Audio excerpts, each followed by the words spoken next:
My name is Scott Hamilton. I run Future Stars College Counseling in Sacramento and have for the past 21 years. What we do is help students starting as early as second semester of 8th grade, as late as now in 12th grade.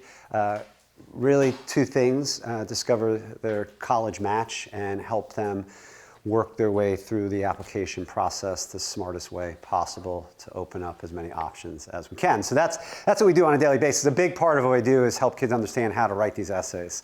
It is one of, I think, and this is not a commercial, but main things that people get out of working with someone like myself is birthing that essay in a way that's going to help them and not have them avoid a lot of the common mistakes that their competition is making.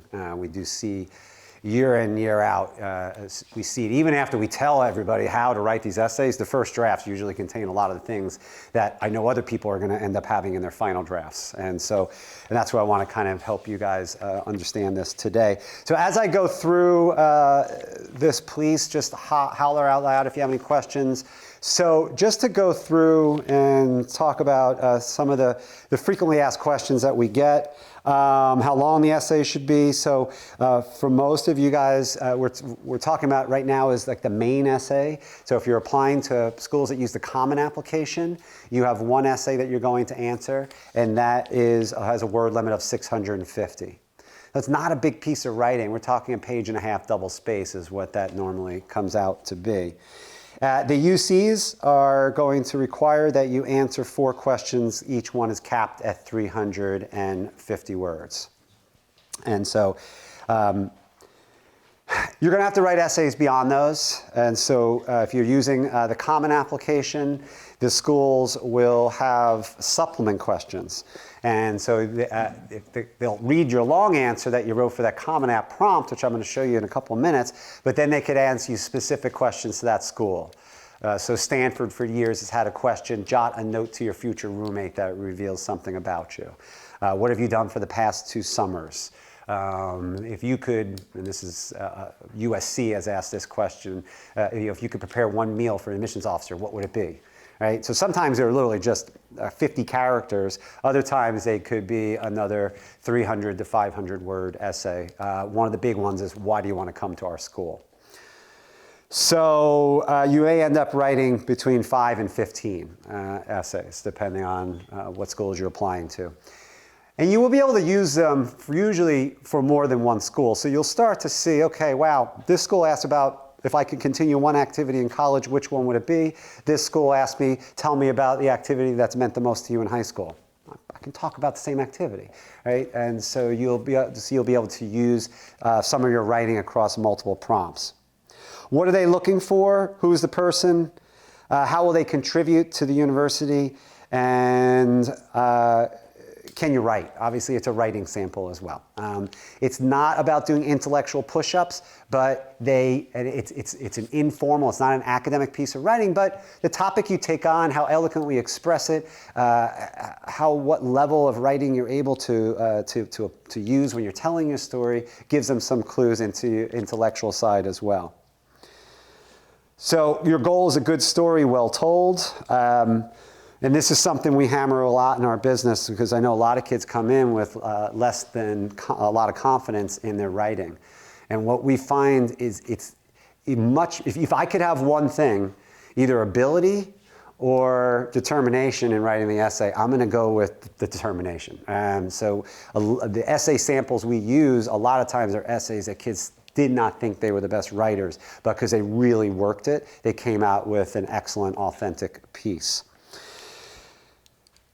Essays about you. We're going to talk about different structures for the essay. I try to really simplify this by talking about main structures, which is the montage and the narrative structure. Do they matter? It depends on the school. Smaller schools, for sure, they're really getting to know their applicants more. Schools that are more selective, they have to look to things beyond the test scores and the curriculum and the grades to make their decisions. So in California, our Cal State universities have no essays, right? So there's no writing that goes into the CSU app, right? They're formulaic, they're not holistic. Where the UCs are holistic, private schools are going to be holistic. And how much do they matter? We talked about that. If your grades are bad, can you get into Harvard with a great essay? I'm sorry, but no. First thing is going to be your grades and your test scores. And of course, can a bad college essay negatively affect your application? Of course. So what we get into here is the Common App prompts and the UC prompts. So the Common App gives you 7 different questions that you can answer. The 7th one is pretty much wide open, right? Share an essay of topic of your choice. So really, you can write about anything. I don't have kids focus on these questions. We do brainstorming exercise to help us get at what's going to answer one of these. But if you ask a lot of admissions officers, what are the Common App questions? They just finished reading thousands of applications last season. They'll be like, I don't know what the questions are. The questions are irrelevant. So don't get hung up on these. If these help direct you a little bit, great. But if you're feeling boxed in by these, don't worry about it. Anything you write about, as long as, again, it's about you, it's relaying who you are, experience you've had, things that have shaped you, values that you hold, you're answering one of these questions. The UC prompts. They are a little more directed. So you get 8 questions and you choose 4 of them. And when we're writing for the Common App prompts, we tend to be doing more narrative style writing, telling the story, reflecting on it. In the UCs, it's not as much space, and they really want you to get to the question. So they'll tell us, they'll tell you if you talk to a UC reader, we don't want to hear about how the dew was dripping off the leaves as you went for your morning run, and this is a ritual that you have. That's not what they're looking for. They're asking you specifically about what you've done to positively influence others. So if you're really involved in community service, talk specifically about what you did, why you did it, who you helped, what kind of impact that you had. Creative side. Again, if you want to talk about your creative side, be really specific about what kind of works that you create, what motivates you, why do you do this? And so that's going to be much better than kind of a poetic, flowery type of essay, much more to the point with the UCs. Of course, the better written, the more expressive, fantastic, but it's a different style. Okay, so the 4 types of college essays, and they really are based on whether or not you've had significant challenge and whether or not you know what you want to do for career or study, right? So if you've faced significant challenge, you're going to be an A or C essay. If you know what you want to study, you're going to be in the A category. If not, you'll be in the C category. B and D is for those who have not faced significant challenge. So the A and C students tend to find that the narrative structure works well for them, right? They have this significant challenge that they've faced.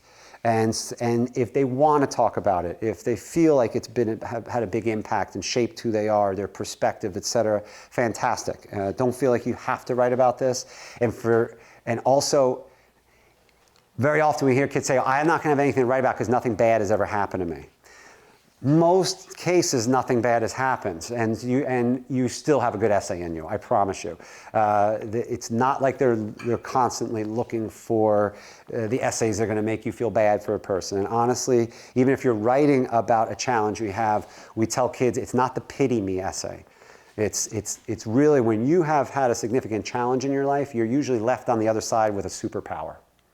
If you've come out of this with some ability that you wouldn't have otherwise. So talk about what that has enabled you to accomplish, right? That's going to then lift it from the feel bad for me to this is what I'm going to bring to your campus community. So that's the narrative structure. Obviously, with the A one, the story is going to end with it leading to what you want to study. The C, it would not be.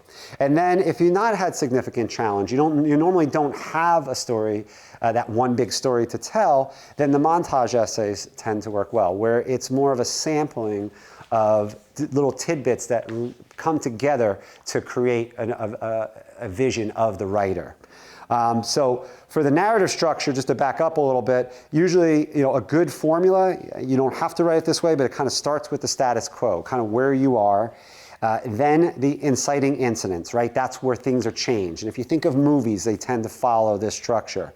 And then the stakes are raised, right? You have to rise up to meet that challenge. And then there's finally the moment of truth. And then on the other side are the outcomes, the new status quo. And that's a common structure that tends to work well. So the type B and D, the montage, again, it's going to be a combination of little tidbits, not one whole story, that come together to paint a portrait. I think of these essays more as like they're separate brushstrokes that when you stand back, you see the full portrait of the person. And so the montage pieces are the brushstrokes. Of course, you have to find a focusing lens. You have to have some type of thread that holds this all together. It can't be random things that have no connection. And then, and I'm going to show you a sample of this so it's going to start to make a little more sense. All right, so any questions so far? So what I want to do is we're going to go through, and we got time to read some of these essays. And so I want to start with an essay for type A, and this is a story to tell. And significant challenge, and the student knows what they want to study. And so I'll go ahead and I'll read this one out loud. I walk into my first period Spanish 3 class I have every day since the beginning of 11th grade and take my seat. Senora Hill stands up, and on cue, the class recites Buenos dias, Senora Hill. Before beginning the lesson a day as she would typically, she says she has a story for us first. As she begins the story of a past student who was outgoing, positive, had a great sense of humor, tears well up in her eyes. She goes on to say that halfway through his first semester in class, he seemed to check out. So she approached him to ask what was going on. Out of character, he responded with a tone of indifference concerning his failing grade. She then looked him in the eyes and asked if everything was okay. At this point, he broke down crying and confessed that it was not. Senora Hill skipped lunch that day to continue talking and eventually took him to see the school counselor to get help, which saved him. The student in the story is me. What I was feeling in sophomore year wasn't sadness, it was emptiness, and I had no way of talking about it because my friends would just tell me to stop being a downer. I didn't eat much, didn't pursue my normal interests, and often stayed locked away in my room. I wasn't myself. After that conversation with Senora Hill, I began a long journey back, which included multiple diagnoses, medications, and working with a therapist. While there were ups and downs, in the end, this all helped immensely. Fast forward to the middle of junior year, and I had my life back.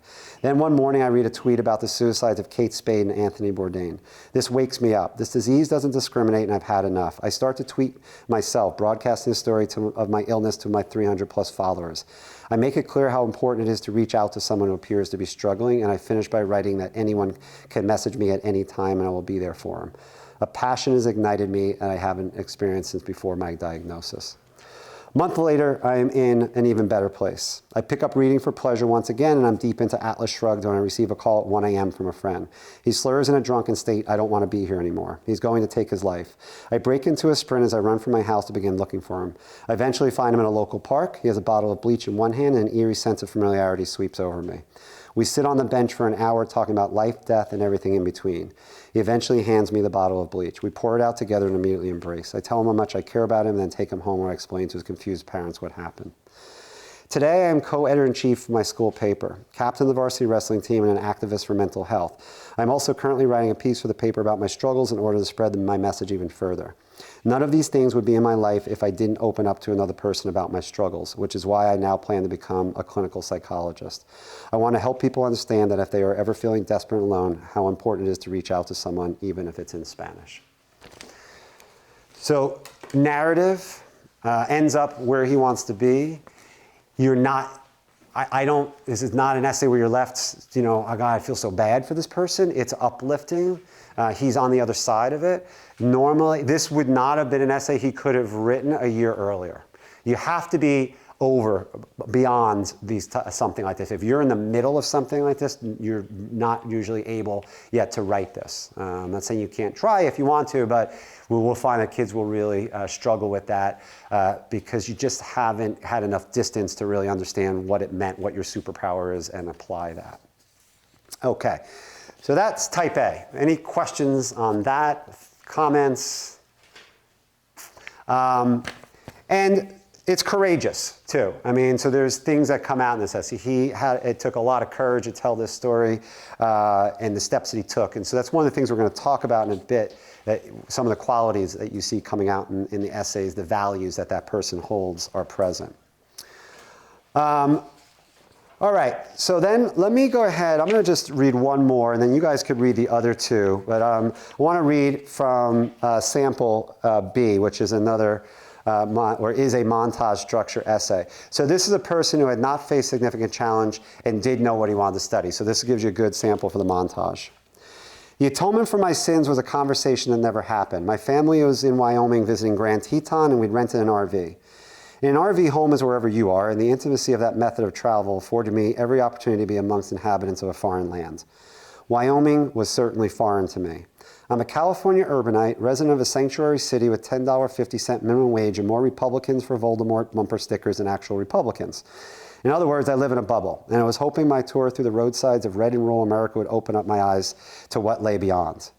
It hadn't happened by the time we arrived at the Virginian RV park in Jackson, Wyoming. Then, a man wearing an NRA hat stepped out of the shower building, turned the corner, and disappeared. To properly convey the significance of this sighting, I have to make some confessions. First, I've read the local newspaper every morning since I was 7. I didn't start because I wanted to appear grown up or because I reveled in my own nerdiness, but rather because I craved understanding. I yearned for an awareness of my surroundings, to know the undercurrents pulling me along, how people felt, and what they might do next. And because you can't swallow the world whole, I ingested it article by article. The curiosity later led me deep into the internet, where I caught a glimpse of all the conservative thinking absent in my community and the left-leaning media I consumed. So my second confession is I used to argue with strangers on social media. To me, it was a crusade. There I was, scrolling through the Twitter sphere, ready to crush the ignorant enemy with my superior reasoning in hopes that they'd look up in defeat and, realizing their wrongs, join me on the enlightened side. An incident in history class sophomore year made me see things differently. During a discussion, a student began to say something offensive. The kind of thing I'd have pounced on if I'd seen it online. I didn't have to. "Stop talking," yelled another classmate, and a suffocating silence gripped the classroom. I should have been happy. A fellow soldier had defeated a bigoted foe, but something didn't feel right. The classmate who was called out looked embarrassed and hurt, not repentant. He'd been shamed in front of his peers, bullied in the name of tolerance. I didn't feel like he would change his thinking. I felt like my cause was a sham. It was time for a new strategy. At the Virginian, I searched for the NRA hat man up and down rows of RVs and trailers for hours and hours. I walked and rewalked every segment of gravel pathway. I didn't know what I would say when I found him. "Hey, I'm from somewhere else and we think differently. Want to talk about it?" Or something like that, I guess. But I suppose not knowing what I'd say was kind of the point. I was interested in what he had to say. I wasn't crusading anymore. Despite my efforts, I never found the NRA hat man. Looking back, it was foolish to think that one conversation with a man in an RV park would have produced some great understanding between us. But it was a start. Ideological conflict was now reason for conversation, not conversion. I'd learned the necessity of listening, and that when we genuinely consider the perspective of others, we begin to see humans worth talking to instead of faceless enemies. I left the Virginian with a new purpose. In a world with many talkers and much misunderstanding, we need listeners, people to canvass the land and report back so we can better know one another. That's who I'll be, everywhere, with everyone, notes in hand.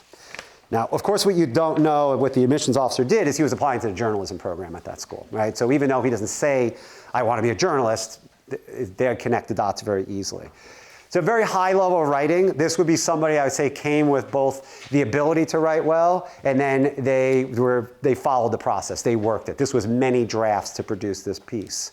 But what you'll see is, again, it's a sampling of different stories. The thread that goes through it is there, but he's tapping on, it's the story in the English class, it's the reading the papers as a kid, of course, it's the conversation with the person the person he sought to speak to at the RV park. It's a good essay, and he never even has the conversation with that person, right? You're seeing a lot of him through this essay. This was somebody where this application with this essay was accepted at Ivy League schools and such. So you can, if you're wondering what's the kind of writing that they're going to see at what level, this is it. And sometimes people are like, wow, that was kind of simple in a way. It was beautiful in how simple it was, but I think that you come into this a lot of times thinking you have to create some high level, again, intellectual piece, be someone that you're not, where this guy was just who he was.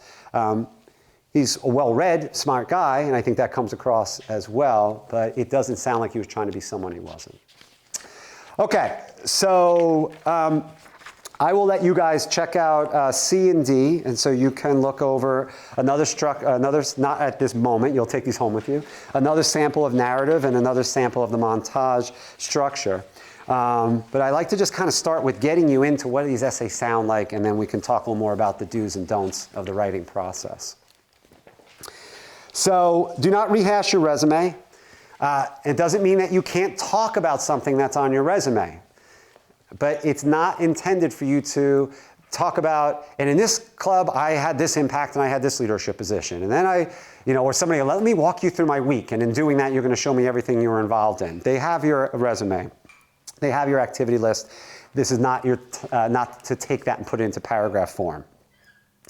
There's a thing in our line of work that I've termed essay speak, where when kids write these essays, you guys start to say a lot of the same things. And this is kind of our hit list of things we don't want to see. And it starts off with punctuation. Some people really like a lot of those exclamation points.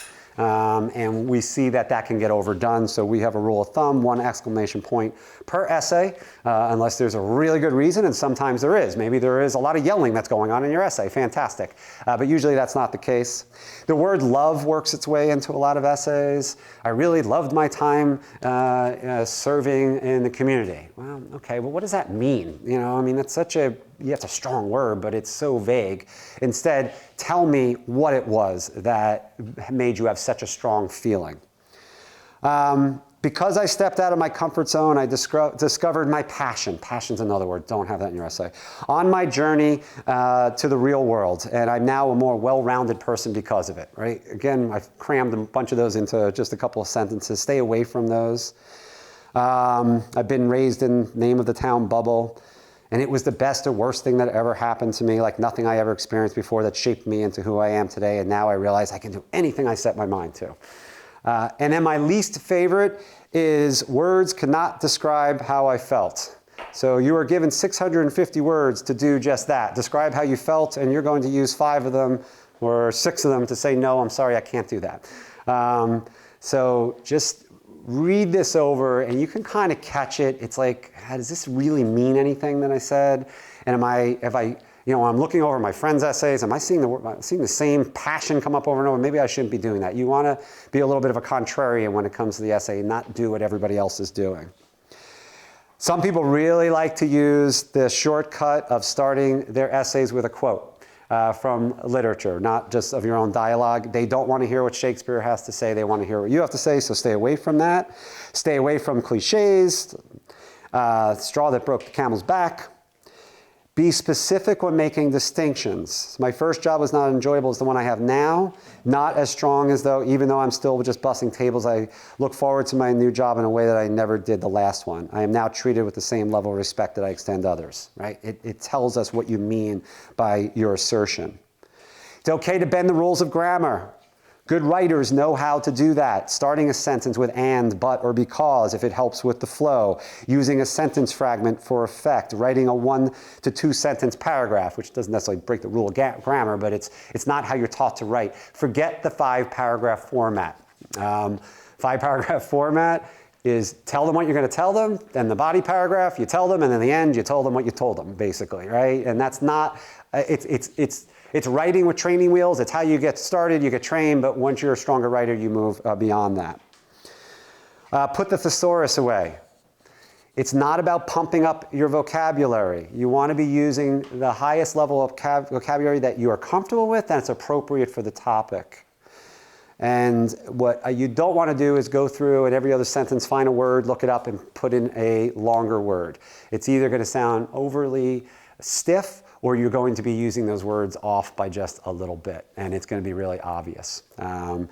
And so keep that in mind. Now, do I sometimes use a thesaurus when I'm editing essays? Sure. I could see that you used this word 2 sentences earlier, so now I want to look for something else, and that makes sense. But make sure it matches the rest of the essay as well, because it's kind of weird when your vocab's at this level and then all of a sudden it pops up to this level.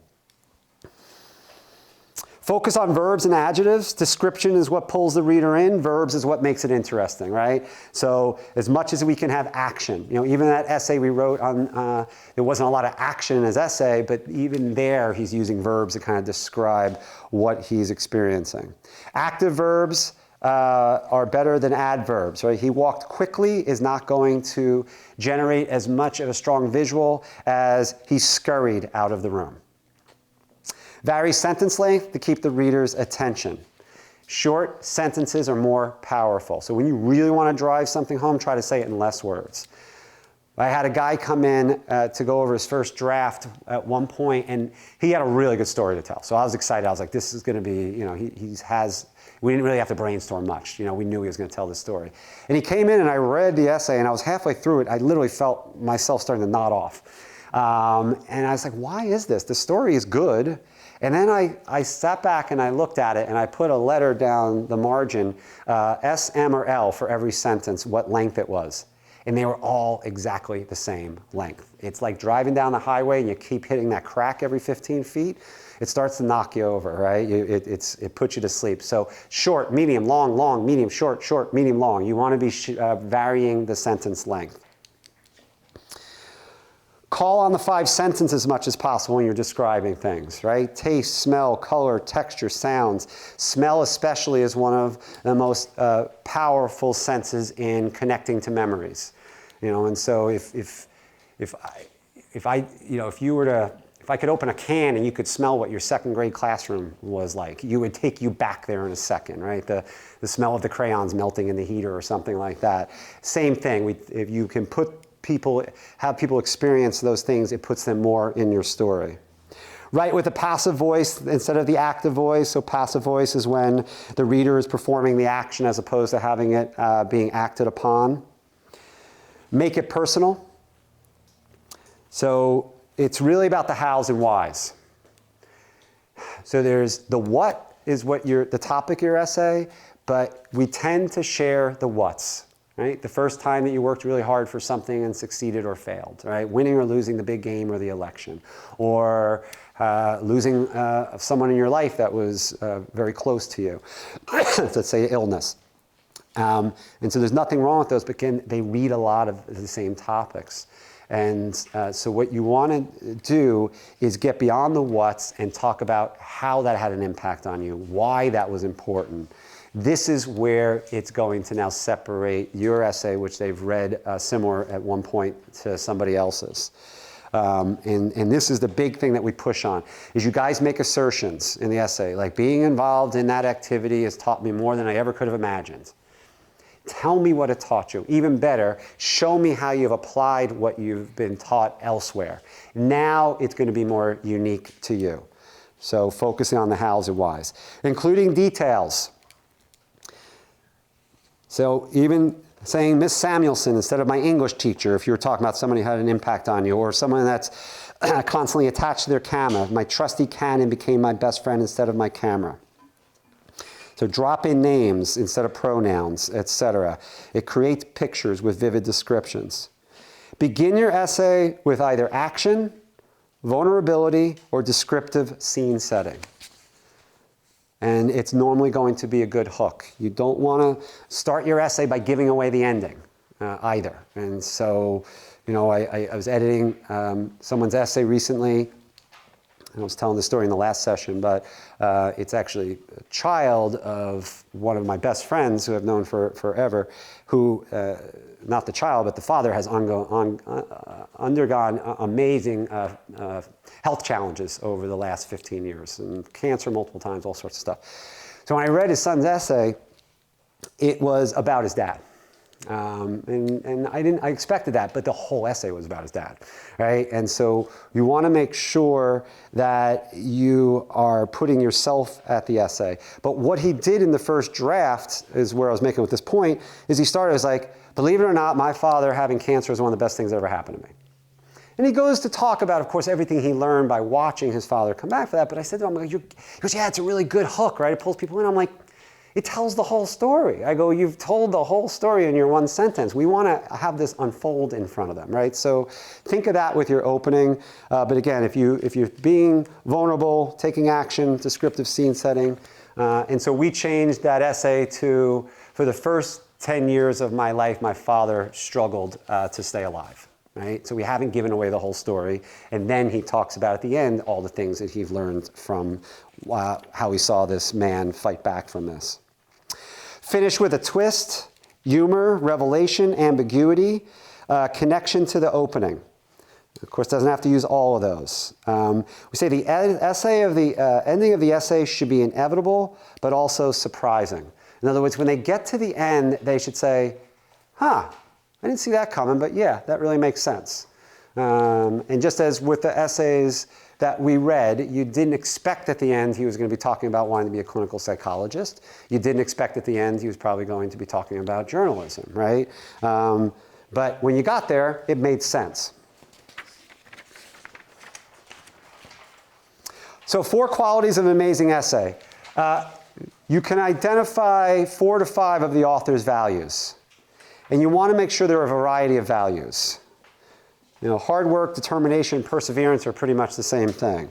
But autonomy, resourcefulness, healthy boundaries, and diversity are going to be very different. So as you read through your essay, can you identify at least 4 values? Vulnerability is a big thing. Does it sound like it's analytical, or does it sound like it's coming from a deeper, more vulnerable place? You do not have to be perfect in your essays. You're not perfect in life. Nobody is. So it's okay to talk about imperfections. Now, there's a line where you don't want to go across, and it's all about, you know, where you're lacking, of course. But and you want to balance that. Usually, we see these types of essays where somebody has kind of really done some hard work on themselves. And there's kind of the before and after, and we say there's a pivot moment in that essay, right? It should be more of the after than the before. A lot of times the first drafts are a lot of the before. And then I woke up and realized this, and then there's one paragraph, and that's why I changed, and I am who I am today. No, it should be the other. You want to show enough of the before so they understand the growth that you've experienced, but you don't need to hit them over the head with that. And that's why that gentleman's essay, who had struggled with mental health issues, there's a lot up front about what he was challenged with, but if you notice, more than half the essay is positive, even though this was a very trying experience for him, right? And so being vulnerable, not trying to be perfect. So what moments, right? Can you identify at least 5 of those? Moments of insight in the essay. Moments that are not predictable, that are truly illuminating. And that's when you know it's starting to rise up to another level. And then of craft, you know, it's a writing sample. So do the ideas connect in a way that's logical but not too obvious? Does it represent a series of carefully considered choices? And has it something that you've worked on over a few drafts? Almost never are you going to sit down, spit out your essay, and it's going to be ready to go. This is a work in progress. Interesting, succinct. It's amazing when I have someone who works on an essay and we get it done and it's 800 words. And it feels like there's not an extra word in that essay, but somehow we have to cut out 150 words to get it down to 650. Almost every time after I edit that down, or I work with a student, edit that down, I read it, I'm like, it actually got better. And so you make sure that you're not elaborating more than you need to as well. Stick to the main points. Okay, so topics that have been used repeatedly and need to be approached from an original perspective. As I said, winning or losing the big game, election or other competition, trip to the faraway place that enhance your cultural awareness. This is a big one, how all your discipline and hard work paid off in the end. The community service experience that taught you the value of giving to others, and then divorce, illness, or injury. You can write about these, but just first, how are most people going to write about this? What can I write about that's different? What's my specific takeaway from this? I'm starting to get my sessions a little confused. I don't think I told the story in this one, but I had a young lady who wrote an essay about divorce. I haven't talked about that, right? So she took on the divorce essay. But wrote about it, first of all, very eloquent how she sets the scene and how she hears about this. And it was like, you're brought into this moment. The essay ends with her realizing that if she was able to survive what she thought was one of the most world-destroying things that could occur, her family breaking up, she could probably do a lot more than she realized. And the story literally ends with her being a lead singer in a high school rock and roll band, her program in her high school. Again, when you get there, it was inevitable, but you're like, I see how we got here, right? And so nobody else probably that's written an essay about their parents getting divorced took it in that direction. So she wrote about a topic that many people have, but she owned it in her own way. You're going to see sample essays in the back of the packet that take on, the sport essay. I include a couple of those because a lot of times kids have said, don't write about sports, but you're going to see two people who did and did in a very effective way. Topics to steer clear of. I talked a little about this already. Listing your activities or your accomplishments. Explaining poor grades or lack of extracurricular activities. Now, if you had to quit your activities to go to work to help support your family, there might be an interesting story there for you to tell. But what I mean is it's not where you complain about the English teacher who said they were going to give you extra credit but did not, and that's the reason that's the only B on your transcript. That's not what should be going into your essays.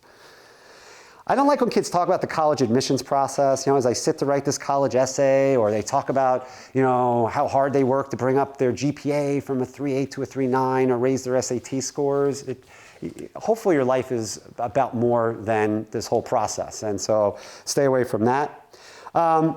Oversharing, if it's going to make them be like, I didn't need to know all that, then we want to stay away from that. Being critical of other viewpoints, such as religious or political. Every year we'll have kids talk about what their faith means to them, or perhaps their political work. That's fine, as long as you're not getting on a soapbox and talking about how your God is the only God, or your political leanings are the only way that a sane person would ever view the world. You're okay, right? So it's really what it means to you is fine. I already talked about the last bullet point, or the second to last one, the essay that's entirely about someone else other than yourself, or that community service or foreign immersion experience which opened your eyes to how fortunate you are.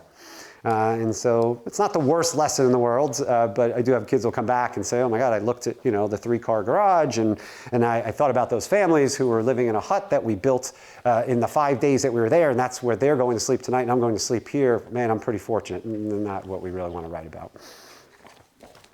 So in the back, on this next page, I just have topics that have been used in the past as examples, just to kind of get you thinking about things beyond what most people write about. So a couple I want to point out. I had a guy once who wrote an essay about sitting in a high school auditorium listening to a speaker that was brought in to talk to them. And he's kind of starts off like, I don't know, it was like another one of those talks where we're going to be told how to be better people, and I was actually just happy to kind of have a break from my English class or something like that. But as the presenter got up there, he started talking. All of a sudden, I perked up. He was describing me. It was an anti-bullying campaign. This kid realized he was a bully during this presentation. And he went on to talk about what he did with this. Now, obviously, he changed, and so there was that. That was his pivot moment. And he wasn't an awful kid. He wasn't, picking people up and putting them in garbage cans. But he just realized that, I'm not lifting people up in my life as much as I'm kind of pulling them down, is what he came away from that. And how when he changed, how different the world reacted to him. So when his mom, it was a really long essay, and I knew it was going to have to be cut way down. And so he sent me a version, and his mom read it, and she emailed me. And luckily I had worked with this family with a couple of kids, so I had built up some trust with them. And the mom said, what are you doing having them send this essay about bully and bully? I said, don't worry. All that stuff up front, we're going to condense down to this, right? But it's all this beautiful stuff afterwards that is what the essay is about. And that's what we did, and it was phenomenal, and he ended up getting into some schools that were a reach. Also talking about small things, one of the most original essays I've ever read, and it's got to be 18 years ago this girl wrote this, and I still remember it. She talked about this strange urge she had to immerse her face in a bowl of chocolate pudding. And again, she was a quirky, creative, out-of-the-box type of kid. And I'll never forget the point of the essay. She goes, finally, my parents were gone for the day. I recruited a friend who was as crazy as I was. I put on the goggles, and next thing I knew, I was experiencing pudding with all 5 senses. There was more to it than that. She had to step outside that story to kind of talk about how she just tends to interact with the world in a different way than most people. And it was beautiful. And it's, again, she owns that topic. Nobody has or ever will probably write the pudding essay again. So those are just, some of the samples that you could see. It's not meant for you to, say, okay, yeah, I can write about that. But I just want to have you guys seeing some of the little things that tend to stand out more to get you away from just thinking about the big topics that everybody tends to write about. Okay, and as I said, in the back, sample essays, not time for us to read those here.